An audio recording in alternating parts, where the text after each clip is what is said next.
আসসালামু আলাইকুম বন্ধুরা, কেমন আছেন আপনারা? আমি এখন এনেছি গাছ থেকে চালতা। চালতা কার কার পছন্দ? এই যে দেখেন কি সুন্দর চালতা ফল। এটার নাম হচ্ছে চালতা। এই যে দেখেন বড় বড় একটা। এখন কয়েকটা পারছি, 4-5টা। এটা একদিন রান্না করলে তো অনেকদিন খাওয়া যায়, কারণ সমস্যা নেই। তো চালতাগুলা প্রথমে আমি কাটবো কাইটা, তারপরে এটা দিয়ে একটা হবে। একটা দিয়ে ডাল রান্না করবো অল্প কিছু দিয়া, আর কিছু দিয়ে আমি এটাকে এই যে একটা টক রান্না করবো। মানে এখনকার দিনে চালটা শেষ দইব না, বাড়তি করে চালটাটা শেষতে হয়। যে দেখেন কাটলে কি সুন্দর সাদা, অনেক সুন্দর কিন্তু চালটা। তো আমি কাটতে পারি, যে দেখেন যেহেতু বাড়িতে আছে, সেটা প্রসেসিং করার বুদ্ধি মাথার মধ্যে অবশ্যই আছে, কারণ আমার নাম মুখে দেখছি না ওই বাড়ি। এই যে দেখেন, তো এখনকার চালতাটা নাকি কাঁচা কাঁচা চালতাটা খুব মজা হয়, আর সেই পরে বাড়তি হলে সেটা আবার আলাদা সিস্টেম। তো এই চালতাটাকে এখন এটাকে চাকচাক করে কাইটা এটাকে আমি বানাবো। এই যে যেটাকে বলে আপনারা আমের মতো লাগবে এখন এই চালতাটা। দেখেন চুললে কি সুন্দর, একদম চুলটা দেখাই আমের মতো হইব। এই চালতাটা দিয়ে আমি টক রান্না করবো। টকটা চালতার টক কিন্তু খেতে কি খুব মজা।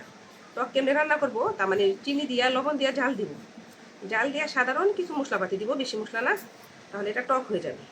এটা দেখেন একদম কুচি চালতা খাইতে লাগে আমের মতো, অনেক মজা। অবশ্যই রান্নার পর আপনাদের দেখানো হবে। তো এই যে চালতার ভিতরেরটা ফালানো যায় একদম সহজ। এই যে দেখেন যে গেল ভিতরেরটা, এই যে ছোটোগুলো নিয়ে লাভ নেই, যেহেতু বাসায় অনেক আছে। এই যে দেখেন কি সুন্দর হয়েছে।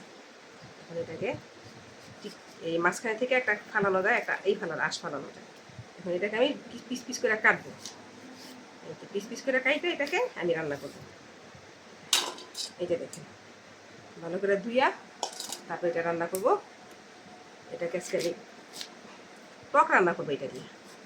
টক অনেক টেস্টি হয়, আর টক যেমন তেমন টেস্টি হয়, তার সাথে বড় টেস্টি হচ্ছে এটার যদি আপনি এটাকে ডাইলে দিয়ে খান। মুসুর ডাল যেটাকে বলে, মুসুর ডালের পাতলা ডাল রান্না করলে যেমন আম ডাল রান্না করেন, সেই আম ডালের মতোই এই চালতাটা দিয়ে আপনি টক রান্না করে খাবেন। আর এই চালতাটা উপকারী কি জানেন? চালতা খেলে ঠান্ডা লাগে না, চালতা খেলে গলা বিষ থাকে না, চালতা খেলে জন্ডিস ভালো হয়ে যায়, চালতা খেলে কষা থাকে না, চালতা খেলে ক্যালসিয়াম হয়।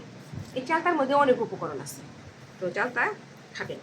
আর আমার বাসায় অনেক চালতা আছে, আগে অনেক গাছ ছিল, এখন একটা গাছ আছে, তাও গাছটা বিরাট অনেক বড়, বেশ বড় আর কি গাছ। ওটা দিয়ে বাইরে আনছে, গাছে তার কেউ উঠতে পারে না।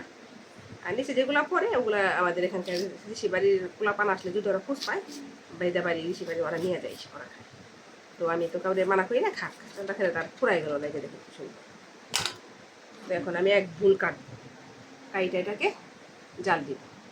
তো কার কার চালটা খাইতে মন চাইছে আমার বাসায় চলে আইসেন, তো আমি চালটা দিব, সমস্যা নাই, যেহেতু আমার ফ্রি, আপনাদেরও ফ্রি, আমার গাছে হয়েছে। আসসালামু আলাইকুম।